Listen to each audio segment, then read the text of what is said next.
നമ്മളിപ്പോൾ കടന്നു പോയിക്കൊണ്ടിരിക്കുന്നത് ഭീകരമായ ഇന്ന് നമുക്ക് പറയാൻ പറ്റുന്ന ഒരു സിറ്റുവേഷനിലൂടെയാണ്. ഈ കഴിഞ്ഞിടെ കോഴിക്കോട് താമരശ്ശേരിയിൽ ഒരു യുവാവ് തൻ്റെ അമ്മയെ വെട്ടിക്കൊലപ്പെടുത്തി. അതുപോലെ തന്നെ തിരുവനന്തപുരത്ത് ഒരു മകൻ തൻ്റെ അച്ഛനെ ആക്രമിച്ചു കൊലപ്പെടുത്തി. ആക്രമണം എന്നൊക്കെ പറഞ്ഞു കഴിഞ്ഞാൽ ഒരു മനുഷ്യ ശരീരത്തോട് ചെയ്യാവുന്നതിൽ വെച്ച് ഏറ്റവും നിന്ദ്യമായിട്ടുള്ള ആക്രമണം. ഇമോഷൻസിൽ നിന്ന് ഇത്രയും ഡിറ്റാച്ച്ഡായി വയലൻസിനെ ആഘോഷിക്കുന്ന രീതിയിൽ എങ്ങനെയാണ് ഒരാൾക്ക് മറ്റൊരാളെ കൊലപ്പെടുത്താൻ സാധിക്കുക? ഒരു മനുഷ്യൻ്റെ മെൻ്റൽ സ്റ്റേറ്റ് എങ്ങനെയാണ് ഇങ്ങനെ ഒരു അവസ്ഥയിലേക്ക് എത്തുക എന്നൊരു ക്വസ്റ്റ്യൻ ഉണ്ട്. പലപ്പോഴും അതിന് ആൻസറായിട്ട് വരാറുള്ള കൂട്ടത്തിൽ വരുന്ന ഒന്നാണ് ലഹരി എന്നുള്ളത്. ഞാൻ ബിനുഷ, അബ്സല്യൂട്ട് മെൻ ക്ലിനിക്കിലെ കൺസൾട്ടൻറ്റ് സൈക്കോളജിസ്റ്റ്.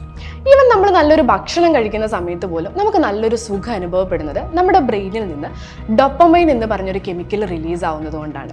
നമ്മൾ ഡ്രഗ്സ് ഉപയോഗിക്കുന്ന സമയത്ത് ഈ ഡോപ്പമൈൻ്റെ അധികമായിട്ടുള്ളൊരു റിലീസ് ഉണ്ടാവുകയും അതിൻ്റെ ഭാഗമായിട്ട് ഉണ്ടാവുന്ന ഈ അധികമായിട്ടുള്ളൊരു സുഖത്തിലാണ് നമ്മൾ അഡിക്റ്റഡ് ആയി പോകുന്നത്. തുടർച്ചയായിട്ട് നമ്മൾ ലഹരി വസ്തുക്കൾ ഉപയോഗിക്കുന്ന സമയത്ത് നമ്മൾ അതിന് മുന്നേ സന്തോഷവും സമാധാനവും ഒക്കെ കണ്ടെത്തിക്കൊണ്ടിരുന്ന ബാക്കി എല്ലാ ആക്ടിവിറ്റീസിൽ നിന്നും നമ്മൾ ചുരുങ്ങി നമ്മുടെ ജീവിതം ഈ ലഹരിയിലേക്ക് മാത്രമായി ഒതുങ്ങുന്നതായിട്ടാണ് ലഹരിക്ക് അടിമയായിട്ടുള്ള ആൾക്കാരിൽ നമ്മൾ കാണാറുള്ളത്.